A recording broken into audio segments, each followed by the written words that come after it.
welcome to part 2 of the video series covering the construction of my new positive pressure Downdraft paint booth. In part 1 we covered construction of the outer building and inner framework for the booth lining. In part 2 we finished the framing, then install the lights, fans and inner panels to complete the bulk of the construction.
Okay, so I've put all the wiring in, at least temporary for now. Once I get the lights installed, then I'll permanently fix the wiring, but I may have to adjust some of the lengths and so on. So but it's all in there. The fans are wired in, and the switches, we have one switch for the fans, one switch for the lights. And then I've also gone around and painted the framing white where there'll be a joint between the lining boards, or between the lining boards and the lights, so you don't see basically the wood colour through the joint, because the whole inside will be white. And I've also painted behind where the lights, LED lights, will be, and they're close to the outside structure, metal structure. Here and along here, if you can see that on the roof, there'll be one 4-foot light there, one 3-foot light here. I've painted the metal at the back just to help a little bit with the heat reflection, but more to try to reflect back any light. And also there will be a clear panel, a frosted clear panel that goes up in front of the light, and you'd be able to see through it, so better to be white at the background than a dull grey. So yeah, so the next step now is to start cutting up the lining boards and getting the LED lights in. So yeah, let's get on with that.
Okay, so I've got all the main lights in. These are all 4-foot LED strip lights. The only two lights to go still in are the two side lights here and here, but they're 3-foot lights. But yeah, so I've got 10 lights. They're approximately 5,500 lumen each. 2 in here as well, and you can see everything's wired up. And if I switch on the lights, there we go. So plenty of lighting, I think, or hope. We'll see once we've got the liner in how bright things are, but it'll help with another 2 lights down the bottom. But yeah, I think that should be plenty, and I can always double up some of the lights if I need to. Yeah. So at this stage, we're ready to start installing the liner panels. So sit back and enjoy some more time lapse.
Okay, so I've got all the liner in, as you can see there, looking good. So now I've just got to get the lenses in. I've got some frosted plastic sheets which will cover up the lights. So that's the next job. All the fans are plumbed in, with the hoses. Yeah, so actually starting to look like a real paint booth now. So I'm happy with that. Looks really good with the liner. Needs a good clean, but anyway, I'll be next job is to fit the lenses for the lights, and then I'll be going around with a silicone sealer and sealing all between the inner panels and seal up all gaps, so effectively the room is as airtight as I can get it. Yeah, so that's the next job to complete.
With the liner, lighting panels and filter housings installed, it's time to tidy up all the panel joins with some PVC moldings and seal them up with a silicone caulking.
So this will be the end of part 2 in the video series where I'm constructing positive pressure downdraft paint booth.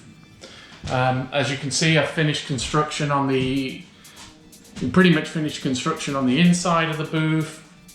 Very happy with how it's turned out. So I've got all the lining in, I've got all the lights, fans, filters, everything in.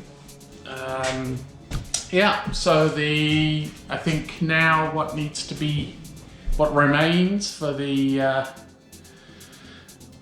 for part 3, which will be the final video in the series, is installing all the airline filters, contaminant filters, water removal, oil removal. I'll install that in the corner there. We'll be installing the flooring, so I've got some flooring that I'll be installing, and we'll be constructing the 2 doors. So yeah, I've already put in a sealing strip around the edge of the door, so there'll be a foam sealing strip that'll glue onto that, so we've got good sealing around the door when it's closed. And yeah, that's it for now.